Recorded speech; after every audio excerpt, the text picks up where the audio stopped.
Pozdravljeni. Pred nami je zadnji briefing, kjer imamo ogromno zanimivih tem pred samim začetkom dirke za veliko nagrado São Paula.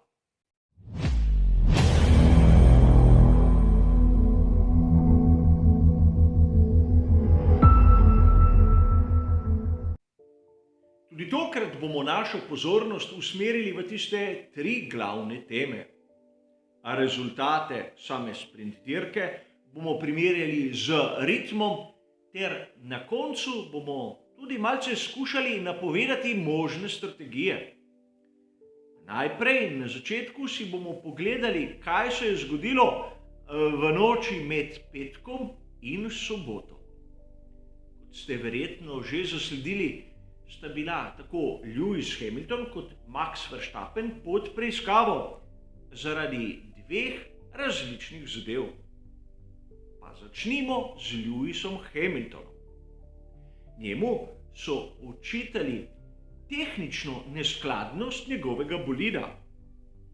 In ukolikor smo malce bolj natančni, prekršil naj bi člen 363 tehničnega pravilnika, ki določa razdaljo med profiloma v zadnjem stabilizatorju. Govorimo o sistemu DRS in ko je zgornji pomožni profil zaprt v tistem navadnem položaju, ne sme presegati razdalja med spodnjim glavnim in zgornjim pomožnim profilom 10 mm. Ko je zgornji profil odprt, ta razdalja ne sme presegati 85 mm. In ukolikor pogledamo poročilo Joea Bauerja, bomo ugotovili, pravzaprav pri odprtem sistemu DRS naj bi bila ta špranja preširoka. To seveda merjeno po tehnični direktivi 011/19. Kot običajno tehnične direktive niso javne, ampak zaupam Joeu Bauerju. Kako se merijo te špranje, v meni dostopnih podatkih izjemno enostavno.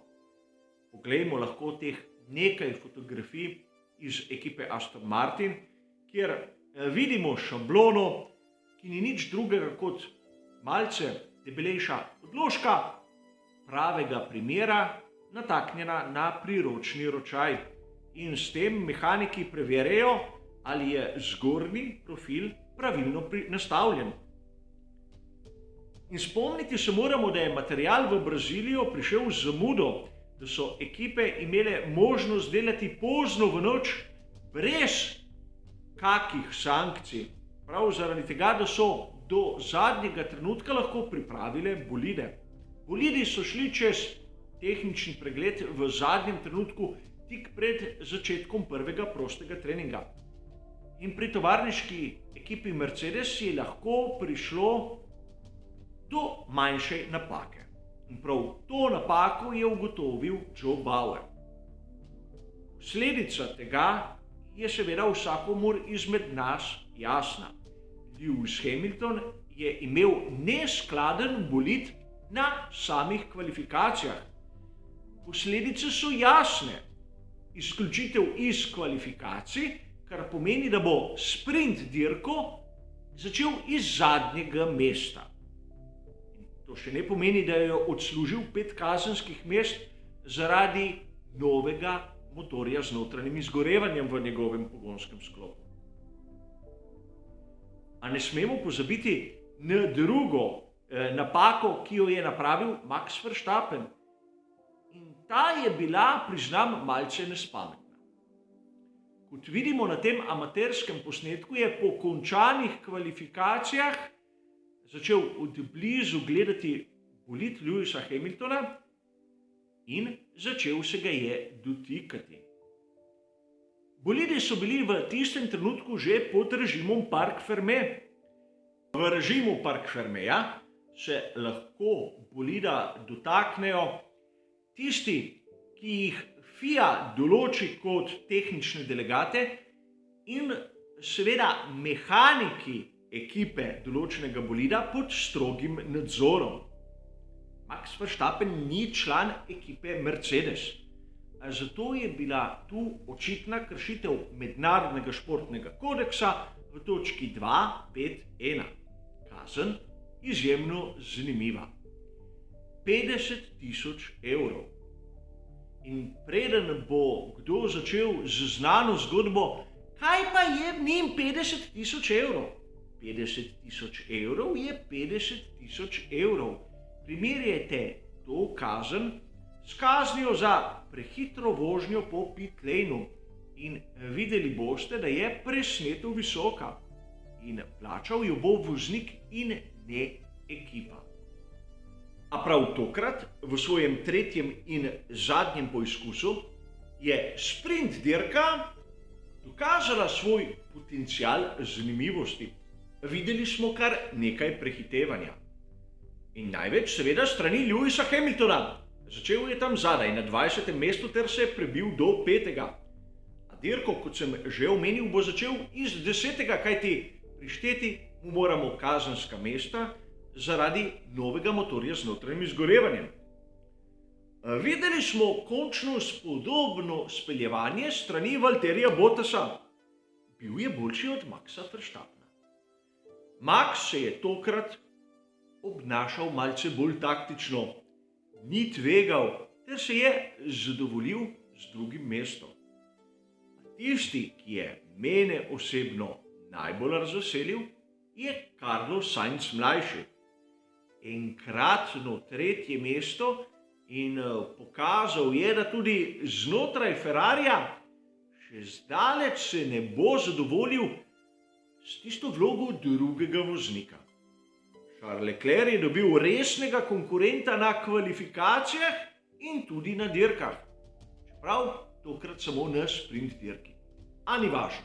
Carlos Sainz mlajši se zmeraj bolj udobno počuti v svojem Ferrariju in to vidimo tudi na progi. A seveda glavna tema bo dirka, kjer bo najprej treba pogledati, kakšne so možnosti Lewisa Hamiltona, da se iz 10. mesta prebije naprej. Glede na razmere, ki so jih pokazale ekipe na sprint kvalifikacijah, bomo težko govorili o kakšni primerjavi ritma. Menim, da je bolj modro pogledati, kako se obnaša določen bolid na določenem delu proge. Namreč vidimo lahko iz pričujoče tabele, da je Mercedes najhitrejši, vsaj iz tistega, kar smo videli do sedaj, posebej na prostih treningih. A vidimo lahko še nekaj drugega. Namreč na počasnih in srednjih ovinkih določena prednost pri Mercedesu, na tistem delu, kjer so ovinki malce bolj hitrejši, ko hitrost naraste, se razlika izmanjša, da ne rečem celo izenači, a ravnine pa seveda z minimalnimi razlikami, kjer naprimer McLaren je bistveno hitrejši od Mercedesa. Vprašanje je, Lewis Hamilton iz ozadja bo imel možnosti prebiti se naprej ali ne. Namreč govoriti o ritmu enega izmed favoritov, ko je ta prisiljen štartati iz ozadja, je malce smešno. Poglejmo samo, na katerih ovinkih se bo lahko približal onim pred seboj in kje jih bo lahko skušal prehiteti. A zato je potrebno tudi pogledati malce strategijo. In tu, kot običajno, priznam, da sam nisem pogledal nobenega članka, ki bi ga objavil Pirelli, niti kot vsi ostali nisem še videl znane tabele. Tudi tokrat 3 različne verzije z eno variacijo. Pa začnimo s tisto, za katero merim, da je najboljša oziroma večinska, najhitrejša možna. Začeti na pneumatiki medium 21 do 30 krogov, to pneumatika hard ter preostalih 41 oziroma 50 krogov. Ukolikor bi kdo skrajšal malce prvi stint, bi lahko v tem delu uporabil tudi pneumatiko soft. a izjemno težko je to razvideti samo iz enega samega pravega prostega treninga. Seveda obstajata še dve drugi varianti, vsaka s po dvema postankoma. A mislim, da tu na veliki nagradi Sao Paula bodo ekipe strmele kot običajno po strategiji z enim samim postankom, ampak vseeno. Imamo možnost začeti na pneumatiki soft približno 15 krogov, nato 41 krogov na pneumatiki hard in nato zopet 15 krogov na pneumatiki soft. Ukolikor primerjamo prejšnje dirke, menim, da je najbolj merodajna dirka za veliko nagrado Brazilije iz sezone 2018.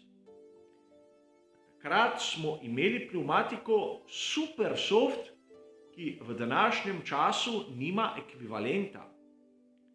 C4 je za stopnjo mehkejša od tiste pneumatike, zato izjemno težko napovemo njeno življenjsko dobo.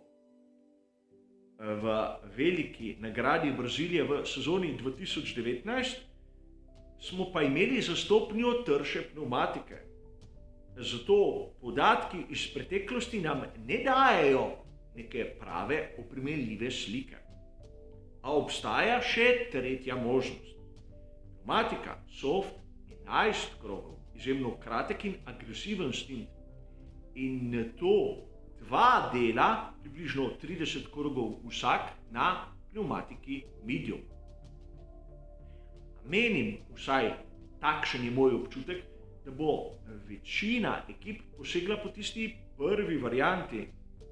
Odvisno pač od pneumatik, ki jih bodo imeli na razpolago in o težavah, ki bi jih lahko imeli predvsem na tistem zadnjem pogonskem paru pneumatik. Kot običajno, zaradi sprint dirke je tu izbor pneumatik za prvi del prost in zato imajo inženirji bistveno lažje delo. Kar se tiče zadnjega briefinga, je to vse. Hvala za vašo pozornost ter seveda nasvidenje.